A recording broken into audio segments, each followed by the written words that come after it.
The following is a presentation of the Belly Up Sports Media Network.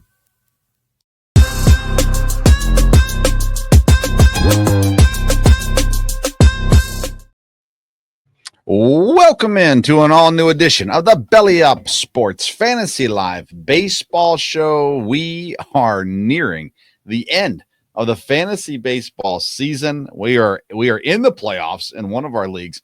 We have a week left in most of our leagues, and we assume that you're in a similar boat as we are. So we are getting you wrapped up for the regular season of fantasy baseball and ready for the playoff push as well. I'm Vince Stover, joined as I am every single week by the senior writer of Belly Up Fantasy Sports at bellyupsports.com, the one and only Kevin Wilson. Hey, Kev, how you doing?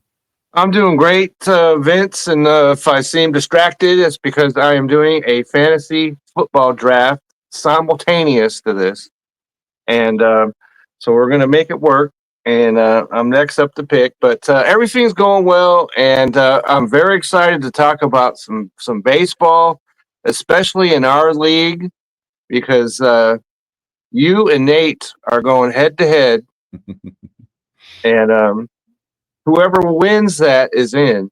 Whoever loses it might be out. So that's very interesting to me because I'm currently out.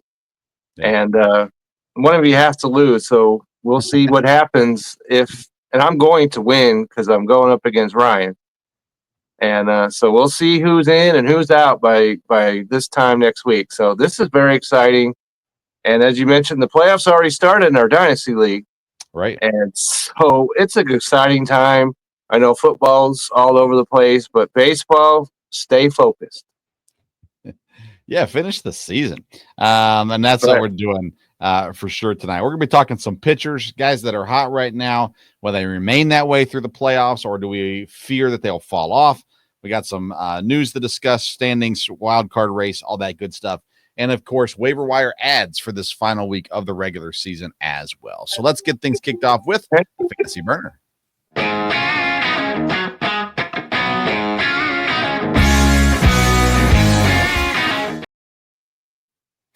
The Fantasy Burner is presented by Belly Up Sports. BellyUpSports.com is where you can find all the articles, advice, and news of all the sports, football, college football, pro football, basketball, hockey, baseball, whatever it may be, and of course fantasy sports. And right now is a hot time for fantasy football over there on bellyupsports.com, so make sure you check that out as well. And if you like to watch content, well, you can always watch on the Belly Up Sports YouTube channel, where it has several shows, about 10 shows right now, maybe 12 shows right now on the Belly Up YouTube channel, so check that out as well. Of course, it's where you can always find the episodes of Belly Up Fantasy Live Baseball as well. All right, Kevin, last week we looked at batters. This week we're looking at pitchers who are hot, and then we talk about will they stay that way or not. So I'll let you start us off with your first pitcher. Okay, so the first pitcher I'm going to start off with is a guy that we would have never have assumed we'd be discussing. And amazingly enough, he's also my fantasy baseball MVP from last week. And I'm talking about Charlie Morton of the Detroit Tigers. Okay, so since he went to Detroit, he's been a completely different pitcher, and he's won his last two starts. So I talked all about that in the fantasy MVP series. And the question is this a miracle or a mirage? And I would argue that it is both, because it's a miracle that this dude is doing what he's doing, and I would also say it's a mirage because there's almost no chance to me that he's going to maintain this kind of pace. And it all depends on what is the matchup that he's going up against. He's got obviously a much better team behind him now. And I would hate to lose out on a playoff spot because I trusted in Charlie Morton. But at the same time, depending on what the matchup is, you've got to pay attention to that. So he's a miracle and a mirage to me all at the same time. All right. Very good. Charlie Morton's a tough one for me to get behind. And so I'm with you on that one as far as the mirage goes a little bit. Let's go with Brady Singer next in Cincinnati. Over the last 2 weeks, he's pitched 18 innings with 19 strikeouts, 2 wins, an ERA of 1.00, and a whip of 0.78 as well. You know my thoughts on the Reds, but I don't care about teams when I'm talking about fantasy baseball. I care about production of individual players. And Singer, who got traded to Cincinnati this offseason, is really coming on here at the end of the season, especially very much consistent as well. And matchups are always the concern, but I like what the Reds are doing right now to give him some support as well. And I think Brady Singer might be able to help you here, especially in the early rounds of the fantasy baseball playoffs as well. So I like Brady Singer a lot right now. I like what he's doing. I do as well. And just be aware of where he pitches, because Cincinnati's in LA for the next 3 games. So just be aware of that. And that's where I'm going to go next, because I've got Clayton Kershaw here. Okay. And what he's done, he's gone 6, 6, 6, 5 2/3 innings in his last 4 starts. And we all had some concerns about him, and his injury and everything else, but he's putting that completely behind him. He's given up 0, 1, 1, 3 runs. And he pitches against Cincinnati on Wednesday. And the Reds on the road are a completely different hitting team. And so I fully expect this to continue. There is no mirage here whatsoever. I like him a lot coming down the stretch. If he's available, I would get him on my league, and I'd do it today. All right. I like it. I'm going to go now with Trevor Rogers in Baltimore. Over the last 15 days, Trevor Rogers has gone 21 innings, 22 strikeouts, 2 wins, an ERA of 1.29, and a WHIP of 0.81. His last 5 starts, 27 fantasy points against Houston over 7 innings, 28 points against Boston over 7 innings, 23 points against the Mariners over 7 innings, 19 points against Philadelphia over 6 innings, 23 points over the Cubs in 8 innings, and 30 points over the Rockies in 7 innings. So it doesn't matter the talent level he's playing against. It has been absolutely dominant in every single game he has been pitching as of late, for sure. And even before that, all double digits. He had a 0 back on June the 18th. Was his bad outing, 2.1 innings. All his other have been incredible.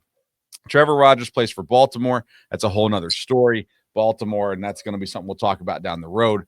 But Trevor Rogers is pitching some really, really good baseball. Let's see here. Up next for Trevor Rogers is Saturday at San Francisco. I don't think you'll have any problems there. So sign me up for Trevor Rogers right now. He's the real deal. Okay, so I'm fully on board with that. And the next guy I'm going to go with is Nolan McLean of the New York Mets. And what he's done in his last 2 starts against Seattle Mariners, and we all know they can swing the bat, 5 in the 3rd innings, no runs, 2 hits, struck out 4, walked none. Then he pitched against Atlanta. They're swinging the bats a lot better, as we discussed last week. 7 innings, 2 runs, 4 hits, struck out 7, walked none. 23 and 27 fantasy points. And his next start is going to be Wednesday against Philadelphia. That's where the mirage comes in on this particular selection. I like what he's doing a lot, but I am not sending out a starting pitcher against the Philadelphia Phillies right now with the playoffs on the line. And he's helped, because the Mets, they've had issues, a lot of issues, but he's helped them a lot. And I think that he can pitch well down the stretch, but I'm not trusting him at all on Wednesday. Okay. I'm going to go with Nick Pivetta in San Diego. Okay. A great season, of course, overall. But again, over the last 2 weeks, 18.2 innings, 22 strikeouts, 2 wins, a 1.93 ERA, a WHIP of 0.80. He's been crushing it his last 3 games, especially 25 points against San Francisco, 27 against San Francisco again, 19 against the Dodgers. And now his next opponent is Saturday at Minnesota. And obviously he's not available in a ton of leagues right now, but I just think he's going to be your key through the playoffs right now too. Stick with him. Expect the best out of him. Don't be afraid to have him in your lineup, no matter who he's matched up against. I think what Pavetta's doing right now, he's one of the hottest pitchers in the league. And that's what you need going into the playoffs is the confidence that you're going to put a guy up there who's not going to throw you some negative points or give you a dud of 5 points as a starter. So I love Pavetta all season long. I'm absolutely in on that as well, even though he's a Padre. And and so the next guy I have is Shane Bieber of the Toronto Blue Jays. Oh, that's my signal. Hang on one second. Let me do this right here.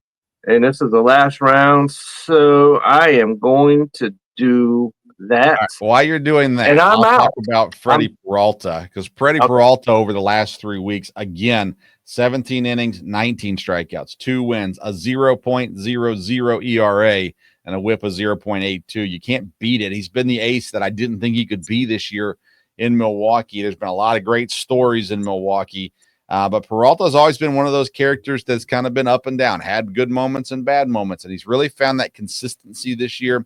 A very solid ERA all season long, great pitching outing, and again, no matter who they're matched up against, you can trust it. You don't have to be afraid to put it in the lineup, and I think that Freddie's a guy we stick with throughout the playoffs. I do as well, and as I started to mention, Shane Bieber, Toronto Blue Jays, who he was injured, came back, and at Miami, 6 innings, 1 run, 2 hits, struck out 9, walked none. You couldn't possibly have asked for a better outing than that.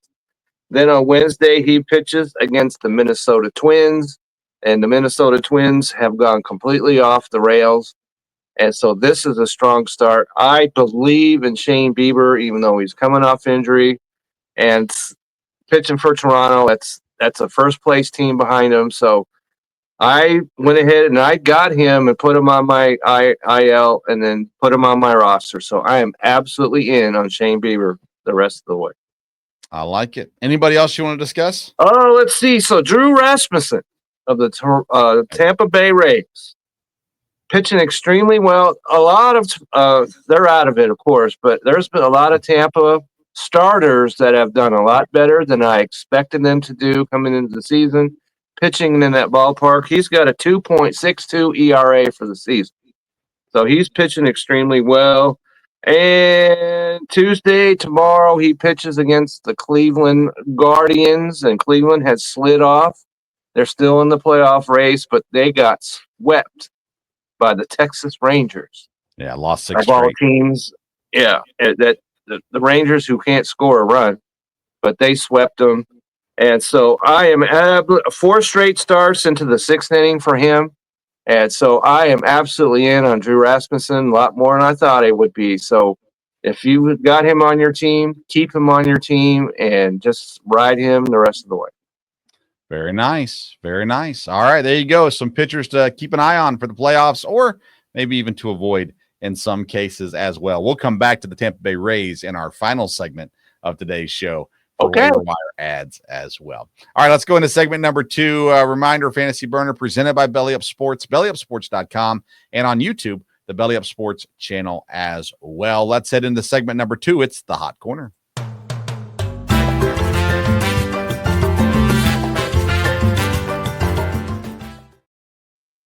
The Hot Corner is presented by Righteous Felon Jerky. Join the flavor revolution at righteousfelon.com. If you use the code BELLYUP, you're going to get 15% off your purchase each and every time.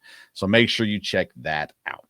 Let's jump right into the playoff standings. We mentioned Cleveland earlier on a 6-game losing streak. The Rangers with the sweep now on a 3-game win streak. We're still sitting with Tigers, Blue Jays, and Astros atop the divisions. Red Sox, Yankees, and Mariners currently the wild card teams, with the Royals 3 games back from the Mariners, Rangers 4.5 back, Guardians 5.5 back, and Rays will still include them at 6 games back, although time is running out for sure. Let's talk about the AL race, though. Kevin, anything that stands out to you this week specifically?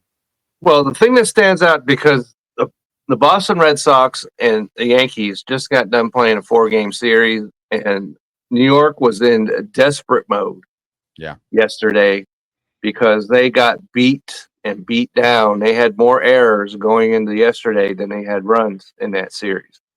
And so that's a huge win for them.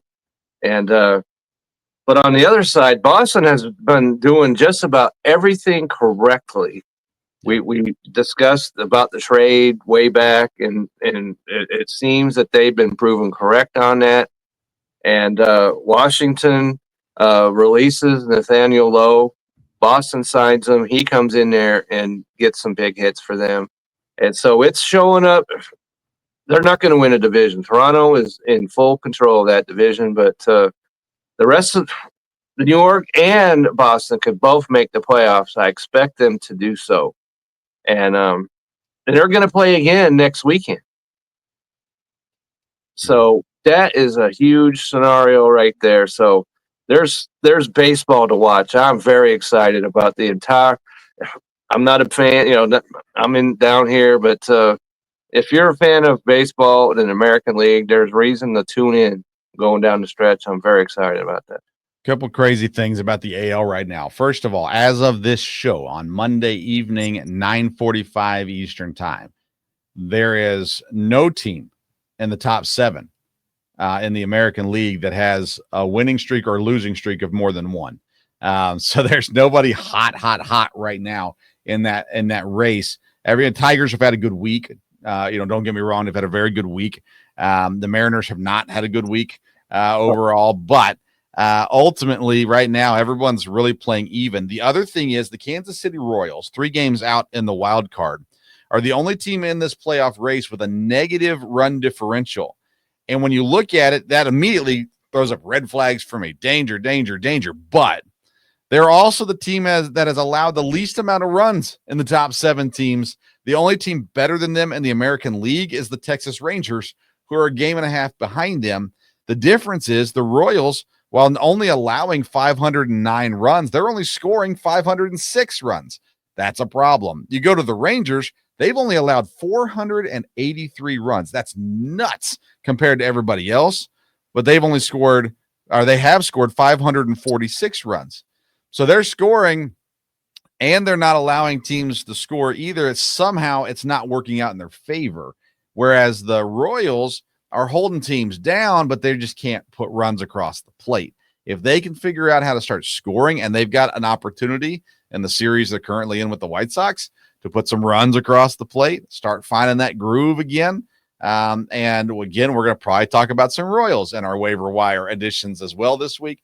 So when you get down to it, I think the top 6 teams are the ones that end up in the playoffs. Mariners, Yankees, Red Sox being your wild card. But, the Royals, all it has to do is get on a hot streak. All they got to do is get right where they need to be and start getting across the plate. And if they do, they're going to catch up. They have a good potential to catch up as well because their pitching has been outstanding this year. The teams that are in the playoffs, the Astros have allowed 541 runs. So that is about 22 more runs than what the Royals have allowed this season, where everyone else has allowed more than that. So, when you got that good of pitching, you got to make it to the playoffs for it to matter. But that kind of pitching is the kind that can get you right where you need to be. So we'll see if the Royals can get some runs across. On the National League side, right now we have a tie in the West. Dodgers and Padres even right now. Brewers still have control of the Central, and the Phillies in control in the East right now. Your wild card teams are the Cubs and Dodgers. The Cubs and Mets, along with whoever loses out to the Dodgers and Padres scenario. Reds a game and a half back in the wild card. Diamondbacks 5.5. Cardinals 5.5. Giants 6.5. You can count me out on those teams. But let's start with the West because it's the tightest race at the moment with the Dodgers and the Padres. It's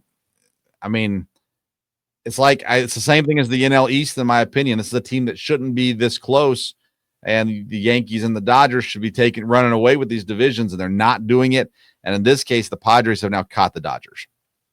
Well, they just got done playing a series of their own. Yeah. And it was desperate times yesterday for the Dodgers because they had lost the first 2 games of that series. And then Mr. Yamamoto calmed things down just a little bit. Yeah. And they're done playing each other now. The Padres and the Dodgers will not play each other the rest of the way. So it's going to come down to whom they can beat. Yeah.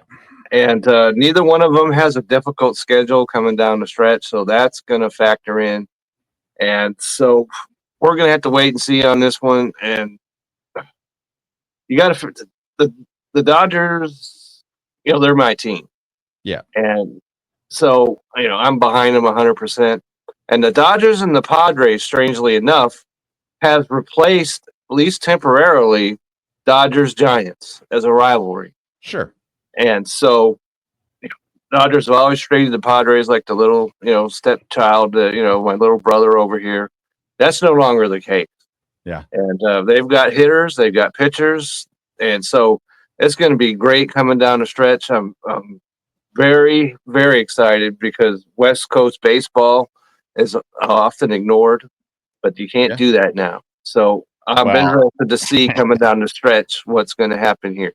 I would argue that the Dodgers don't get ignored ever, but no, but they're not talked about the same as the Yankees and Phillies, at least on the East Coast. Anyway. Yeah. Everywhere else, Ohtani signing when you talk about the Dodgers, people are complaining and, Dodgers, everything else. But it's pretty much worked out. If you remember way back in the beginning when we talked about the Dodgers win total was 104.5, I was like, that's not going to happen. And it isn't. And so here's some more run differential stuff for you. The Dodgers have scored 128 more runs than the Padres this season. 128 more runs, but they've also allowed 98 more runs or 99 more runs than the Padres. It's wild to me that and their run differentials plus 94, by the way, but they've scored so many runs. The fact they've allowed so many runs, it hasn't killed them. The Padres, their pitching has been phenomenal. They've only allowed 491 runs. They are one of, I believe, only two teams that are under 500. Let's see here, 500 runs against. Yeah, the Rangers and the Padres are the only teams in Major League Baseball who've not yet allowed 500 runs this season. And yet the Padres, they are in first place in the division, but they're battling for that spot. It's wild to see how good the pitching has been in San Diego and how good the offense has been in Los Angeles. And that's how it's going to run down, which I remind you that when you come to the playoffs, I'd rather have good pitching than good hitting. You got to score runs. Don't get me wrong. Perfect world to get both. But if you get a hot pitcher, it's like in hockey, all you need is a hot goalie. You need someone to stand on their head. In baseball, all you need is a pitcher and a bullpen to come out and do their job. And right now, San Diego's doing that. So I would be worried if I cared about the Dodgers, or but I'm not. So. The only thing I would say about that, because the Dodgers had Blake Snell injured. He's back. Yep. Tyler Glasnow injured, of course, as we talked about many times, back. And Clayton Kershaw started the season off injured, pitching well. Yeah. And the bullpen, I think, is where the real difference comes in between these, because the Padres went out and solidified their bullpen, which was already good to begin with. Yeah. And the Dodgers just added, I can't even remember his name. So that's pretty much all they did. And so it's going to be interesting to see coming down the stretch, because the Dodgers do have the tiebreaker. So the Padres have to be ahead of the Dodgers to win the division. So just know that if they finish with the same record, Dodgers win the division. Okay. In the East, Phillies up 7 games on the Mets. Man, if I was a Mets fan, we'll talk to Brian about this tomorrow off air, because it'll be a football show tomorrow. But if I was a Mets fan, I don't know what I'd be doing with myself right now. I'd be thinking, we went out and got Juan Soto. We did some different things, got some people healthy or whatever. But at the end of the day, still down 7. All you got to do is make the playoffs. At the end of the day, all you got to do is make the playoffs. Doesn't matter if you win the division. You want the pennant, but you just have to make the playoffs to have a chance.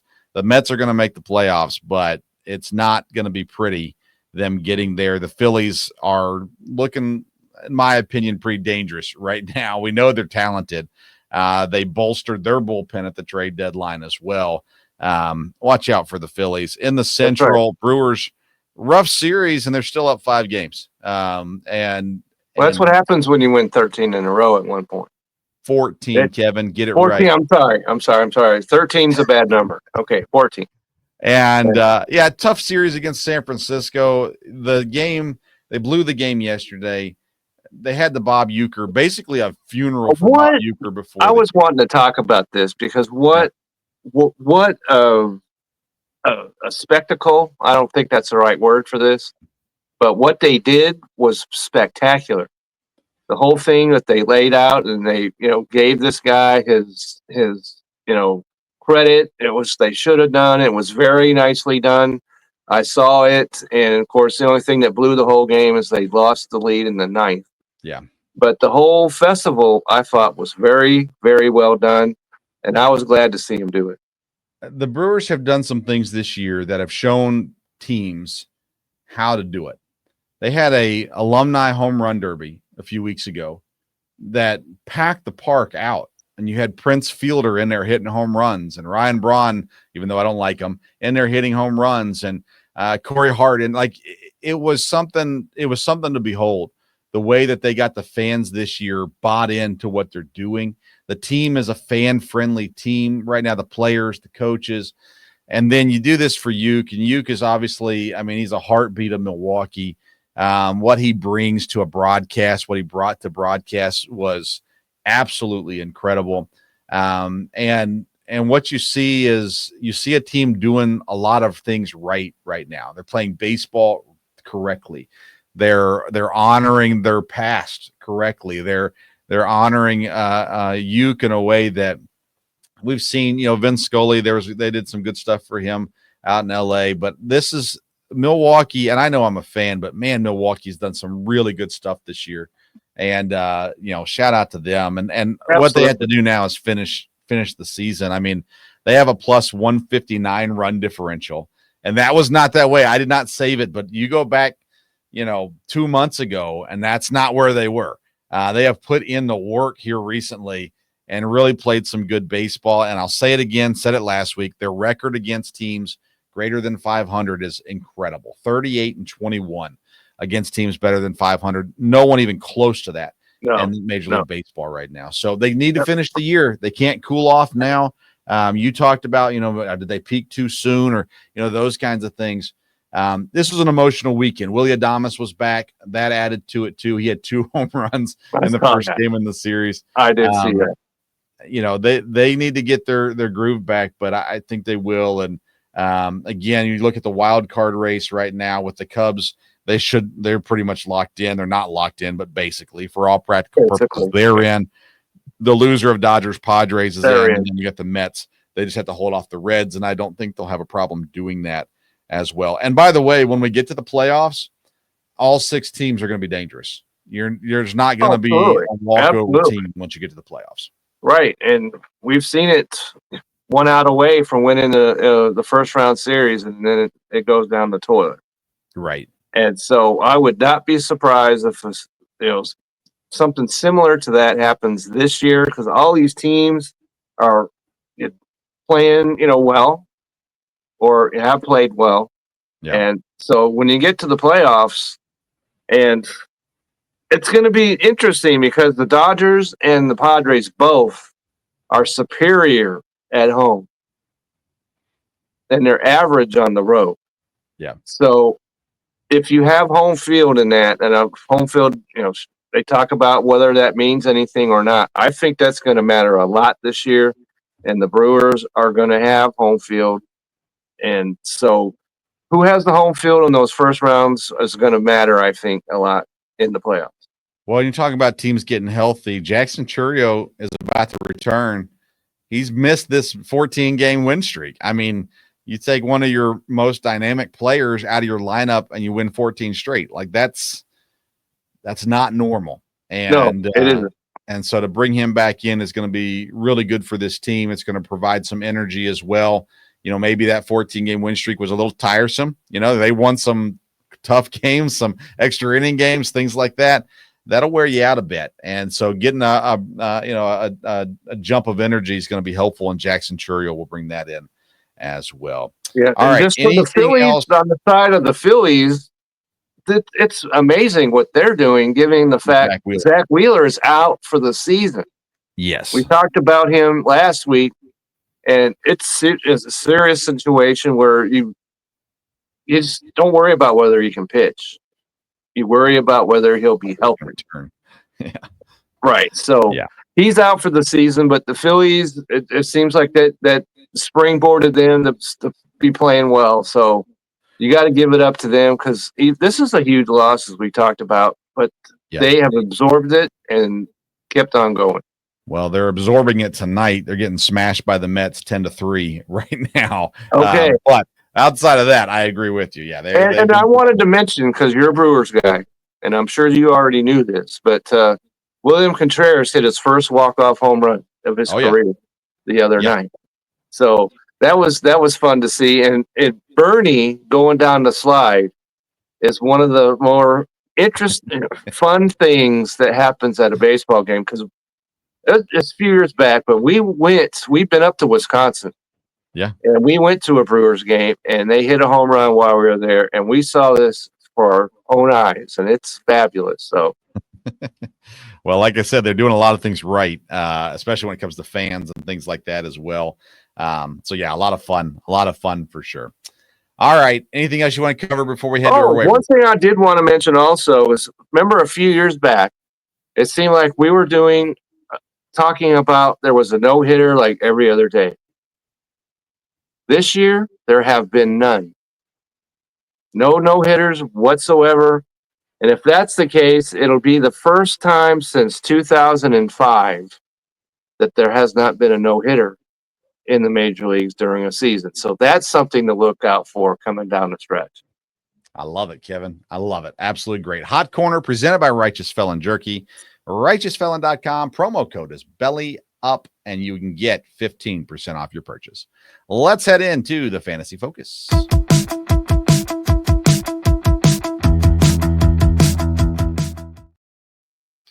Fantasy Focus presented by SeatGeek. Anything you're going to that you have to buy tickets, you need to check out SeatGeek for those tickets. SeatGeek.com. Use the code BellyUpSports. You get $20 off your purchase. It's a pretty good deal. Pretty good stinking deal, if you ask me. A lot of people are only offering 10% off their purchase under $200, which, well, if it's $200, it's $20 off. But still, we give you $20 no matter what. So go to not Belly Up Sports. Go to SeatGeek.com. Use the code BellyUpSports to get that $20 off.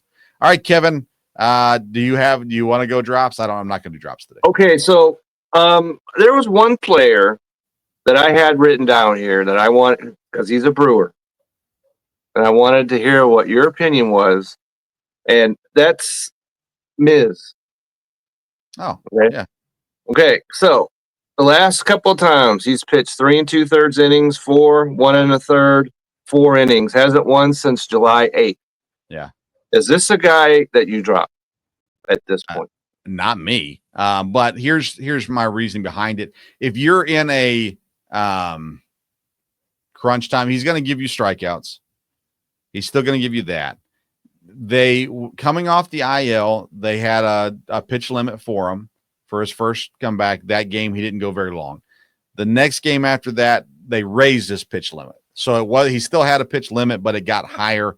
And I believe it continues to rise moving forward as well. So as long as they keep on letting him pitch, I think they should be up to about 95 to 100 pitches right now, which is pretty common for any pitcher. So at that point, no, I think you're still going to get enough out of him to get points. I don't think he's going to get blown up. I think you're going to have to watch some matchups to a degree, but ultimately I'm still comfortable with him. Now, again, I'm a Brewers fan, and I'm sure that puts a little bit of bias in me on that, but I'm comfortable in the teams that I'm in. I'm going to be in the playoffs, all that good stuff.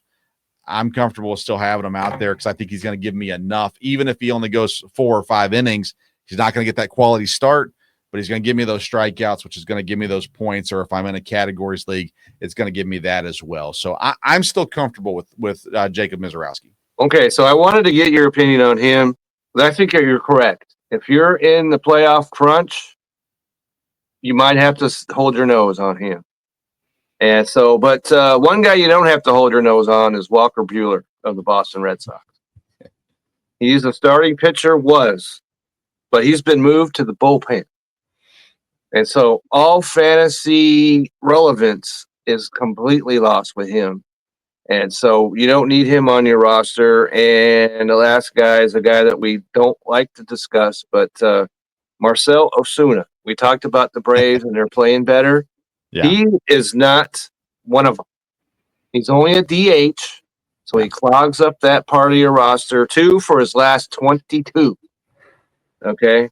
And no home runs since August 13th. He's hitting 233 on the season. You cannot have a DH in your lineup that's hitting 233, especially this guy that nobody likes except for people in Atlanta anyway. So I don't even know if they like him anymore, honestly. that's probably true. That's probably true. So I talked about dropping him before. If you've resisted doing that, don't let your playoffs slide off the mountain because you've got him on your roster. So that's what I had for drop. All right, very good.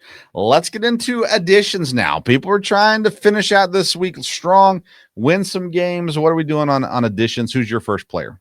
Okay, so I had to change some of this because some of the guys I had pitched today.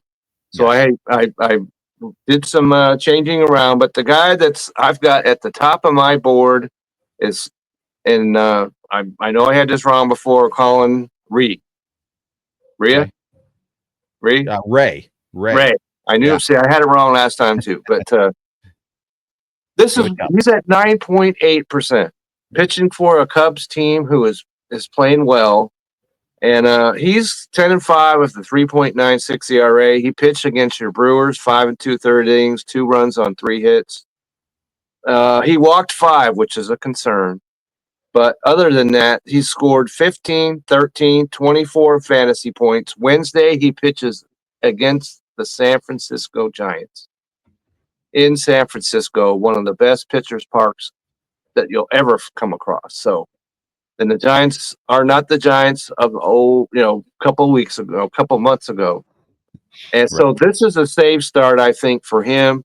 At 9.8%, he is available in most leagues. So if you're looking for a starter, go get him. I like it. So this time of year, what I love is the rookie call-ups. I like guys who've been in the minors all year.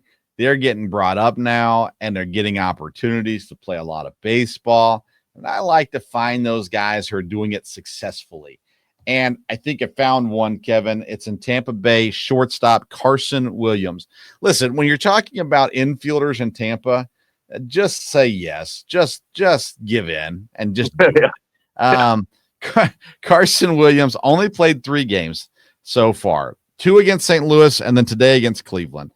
Against St. Louis, he only scored 8 points and 7 points in back-to-back nights. 2 for 4 with a home run, 3 RBIs. He went 1 for 3 the following night with a stolen base and 2 runs. Against Cleveland tonight, 2 for 5, 2 RBIs, and 4 points. So in 3 appearances, he has already scored 19 fantasy points. That being said, he's hitting .417. I know it's a very short, small sample size, but he's hitting .417, 1 home run, 4 runs, 5 RBIs, and a stolen base. And like I said, if it's a middle infielder in Tampa, yeah, just say, okay, I'm in. So Carson Williams, shortstop, Tampa, 5.7% rostered. The only thing I don't like about him is he's only eligible at shortstop. And I would sure like him to have some second base eligibility on there too. He doesn't. That stinks. But I still added him. I think he's worth the add this week as you make your playoff push. Okay, so the next guy that I have is another one that baffles me greatly. And he used to be on Seinfeld, okay? His name's Jason Alexander. Okay. Pitches for the Houston Astros. He's at 7.5% rostered. And he's pitched into the 6th inning in 4 straight starts.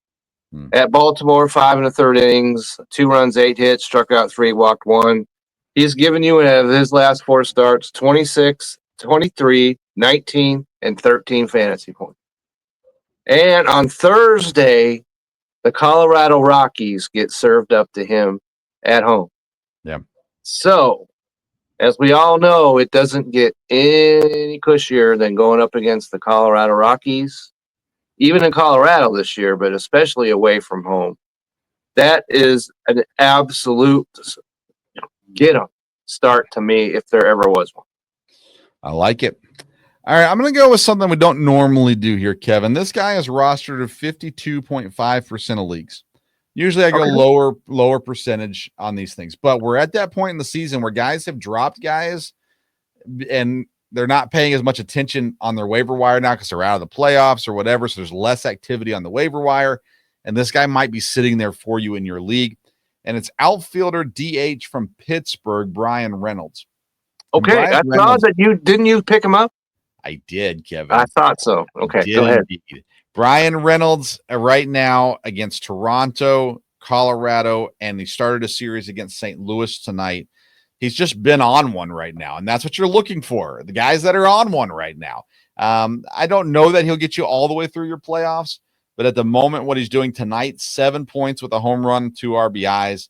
Against Colorado, he totaled 7 points over the series. Against Toronto, he had 6 points over the series.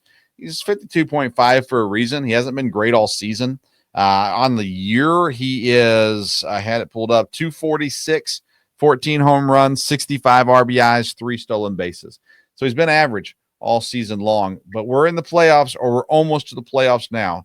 You're getting guys that are getting injured. You're getting guys that are, now you've got to let go of some guys that just aren't performing. And right now, Brian Reynolds is performing. So if he's available in your league, I'd highly suggest you look to add him, especially if you need some outfield help. Okay, so I was a guy I was looking at, and you swooped in. So congrats to you for that. Thank you. And the next guy is somebody that I mentioned in our prior segment, and that's Nathaniel Lowe. Yeah. He went over to the Boston Red Sox and was released by Washington because they stink. But Boston picked him up. He's at 17.6% rostered. He's only a first baseman. That's, you do what you can do with that. But 5-game hit streak since he joined the Red Sox. And 7 RBIs, 4 runs, and his last 2 games have both been 2-hit games. So that was when I mentioned that the Red Sox have done right. And then we all know that they need a first baseman, and they tried to get, certain players to play it, and he said no, and now he's in San Francisco. But he's a good first baseman as well. And so maybe they solved that issue for them, and it didn't cost them anything other than money. And I like him in that lineup, a left-handed hitter in Boston. Yes, please sign me up. I like it. Here's a really unique one for you, Kevin, because this guy, he's another call-up. He pitches for a bad team. He doesn't start. He doesn't close. Why in the world would we pick him up then, Kevin? Well, I'll tell you why. Bubba Chandler for the Pittsburgh Pirates. He gets the call-up. His role for the remainder of the season is bulk relief, and here is why I love it. He's going to give you 4 innings, and he's not going to take up a start. If you have a starter limit in your league, it doesn't matter. You should, by the way. Okay, that's a conversation for another day, but okay. I don't think you should. But that's a whole nother thing. All right.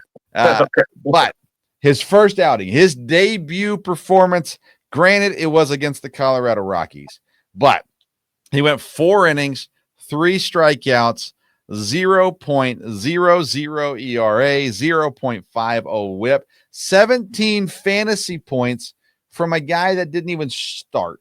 Now, here's the problem. In the ESPN leagues, he's not listed as a reliever.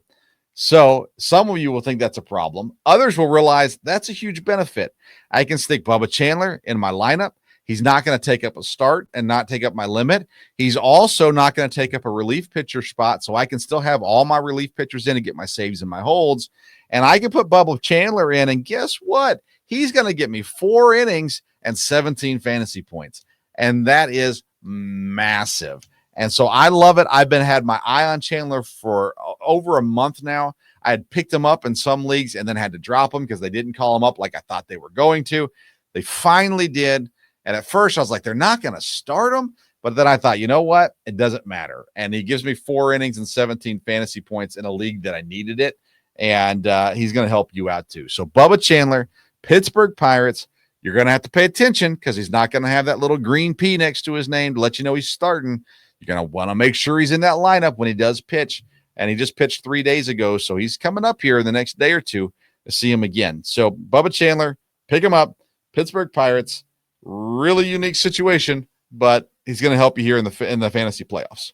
And I know that it's probably fantasy to think that the Pirates might win a game, but let's say they do, and he's the guy that comes in after the first guy. Yeah. He doesn't qualify for the win. He didn't pitch enough innings. Right. And then Bubba Chandler, comes in, and doesn't matter how many innings he pitches. If they got the lead when he's in the game, that's 5 more fantasy points for you. So you're right. Another thing to consider. I like that pickup a lot, a whole lot. And you laid it out. If he's pitching in relief, we're good.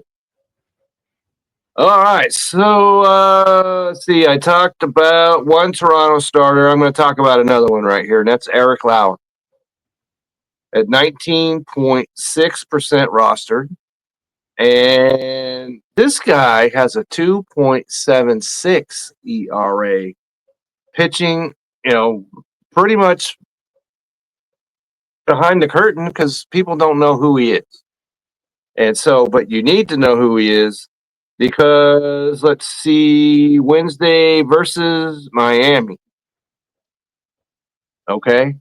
Up in Toronto. So that is an absolute go start to me. He's pitched well, and people have pretty much, if they have heard of him, they pick him up, then they drop him. Yep. But he's a guy that you want to pick up before Wednesday, get him on your team, and I really like what he's done over his last couple of starts, and Miami, sign me up. I like it. All right, last guy that I've got. This is a guy who's currently 6% rostered in ESPN leagues. He is also a guy who has a 1-5 record and a 6.21 ERA. And you say, Vince, why in the world am I picking this guy up? Well, I'll let my fantasy championship from last year speak on this one. But listen, Spencer Arrogetti, right? The spaghetti guy down there in Houston. Coming into the year, we thought, hey, this is going to be his year. It didn't happen that way. It's been rough. But in his last 3 appearances, he's given us at least 5 innings. He had a rough one against Detroit, but can you blame him? Sunday, he's pitching against the Los Angeles Angels. And so I love the matchup. In his last game against Baltimore, he went 5.2 innings, only 2 earned runs. He still got the loss because Houston didn't help him out. But going up against the Angels, I really like it. It's at home, and he appears to be finding his groove again after a rough go this season. So I like the matchup. I like the pitcher, even though his season hasn't gone well. And again, where we are in the season, the previous doesn't matter. It matters what's he going to do right now. How is he going to help me win my matchup? Is he going to help me win my matchup? And I really think Spencer Arrogetti is someone that can help you win your matchup this week. And he is pitching on the final day of your matchup this week. And a great way to close out your matchups with a guy like Spencer Arrogetti.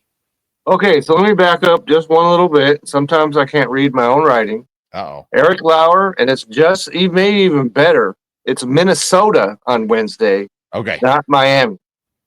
So that might be even better because Miami's actually played better than Minnesota. Yeah. Not lately, but they've, it's more recent. But anyway, so it's Minnesota on Wednesday. Makes it even more of a start that you want.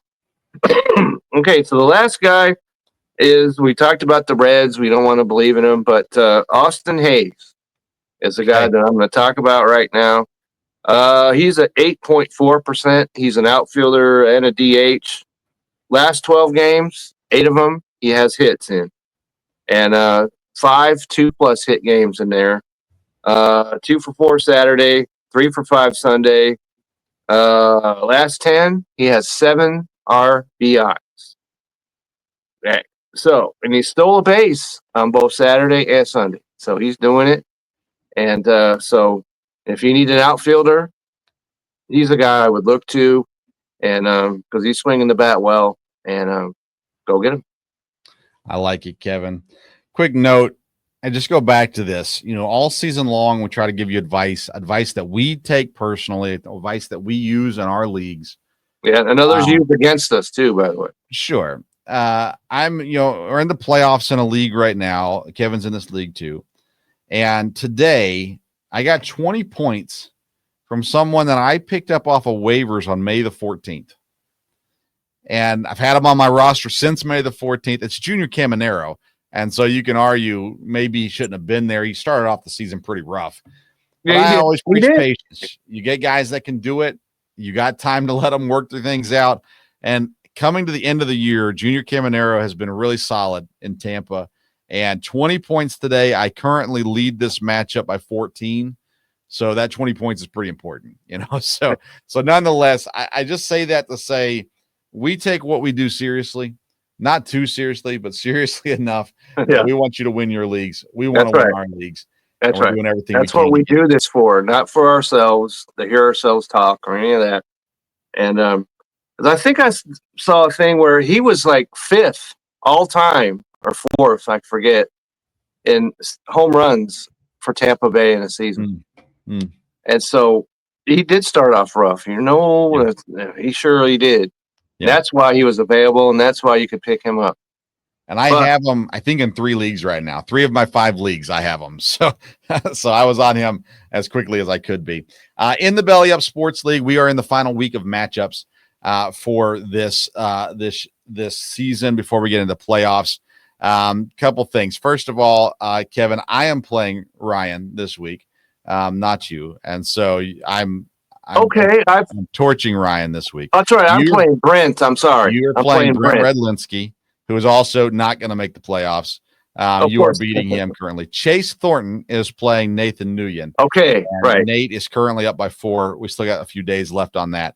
And he just got done taking down your dad. Yes.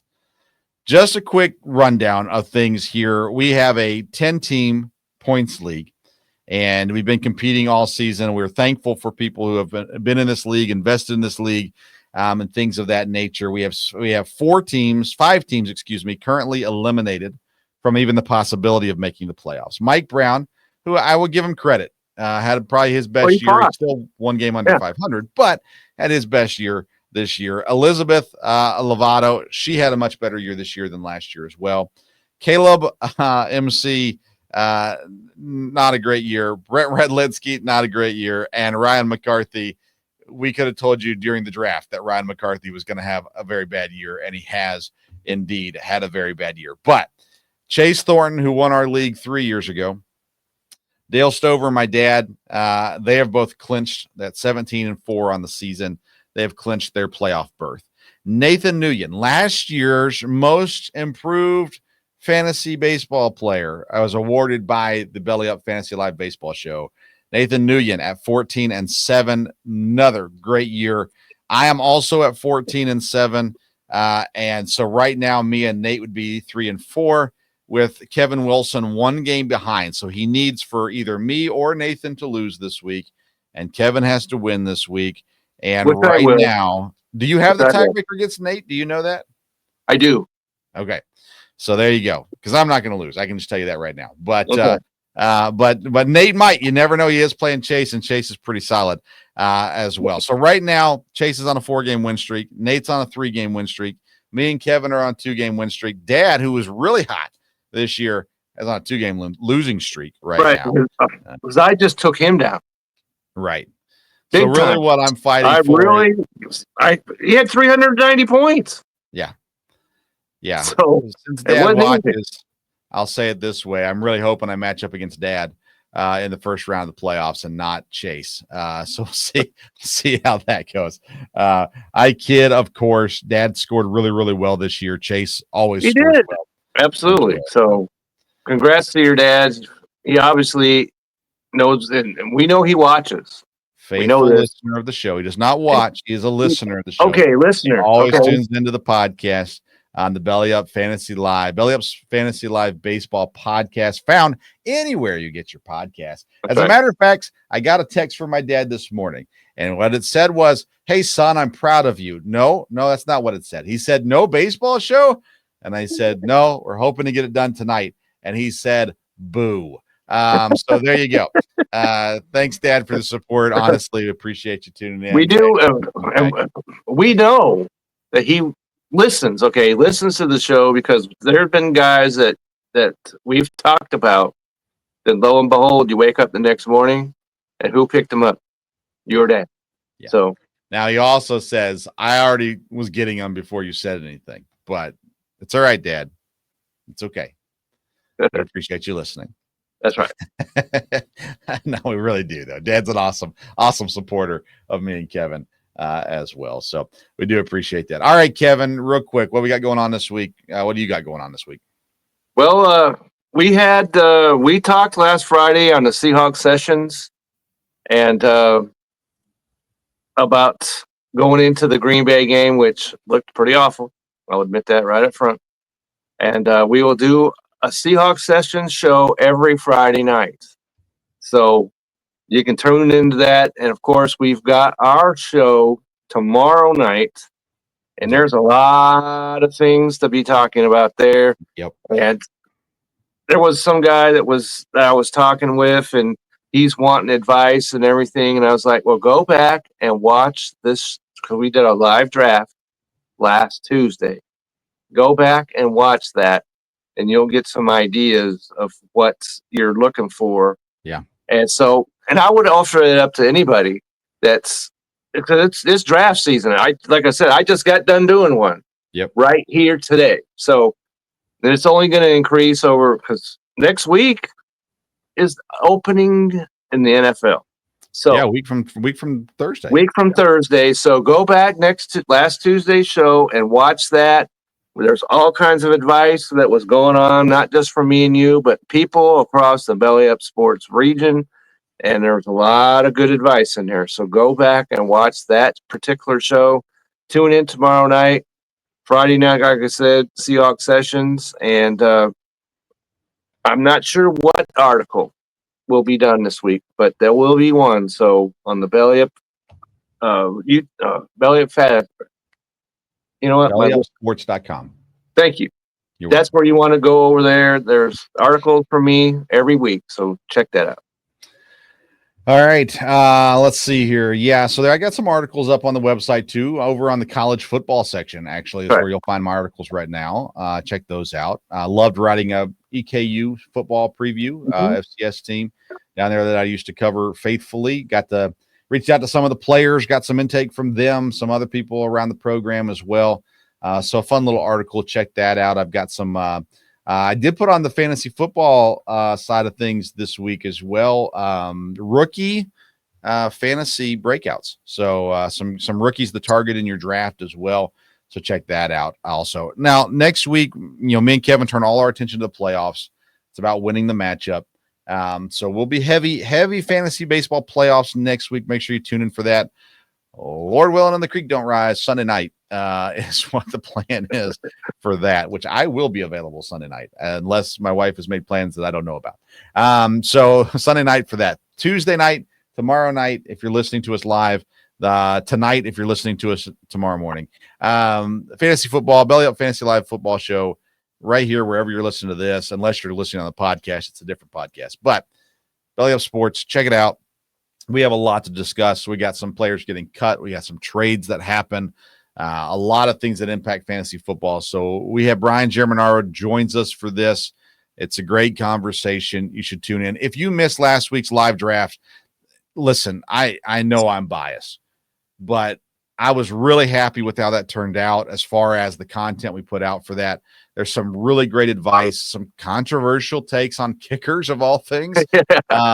But it was great. We had a great conversation about it.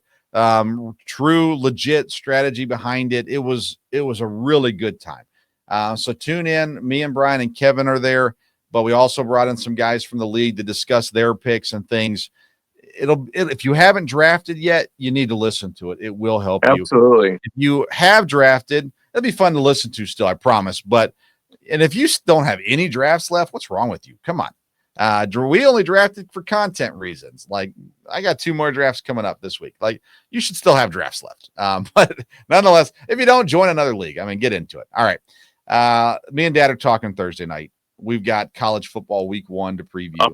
We'll look There's at some games this weekend. Oh, man, there's some games. Yeah. So we'll look back at the week 0 games, but we're going to mainly focus ahead on week 1 and what's ahead, make some picks. We'll have some NFL stuff to discuss as well. That's the Sports Stove Football Show.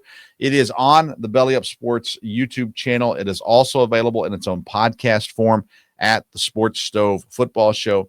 It is also available on the Sports Stove Facebook page. So check all that out. Me and Dad do that. It's a lot of fun. Check it out for sure. Okay. Follow me at Sports Stove on Twitter and Instagram. Kevin is at Kevin62 WILSEA on the Twitterverse as well. Sorry we're a day late and $1 short, but hopefully you got everything you needed for this week. That's right. Thanks for tuning in to the Belly Up Fantasy Live Baseball Show. And friends, good luck in this final week of matchups. That's right. We'll see you next week in the playoffs. All right.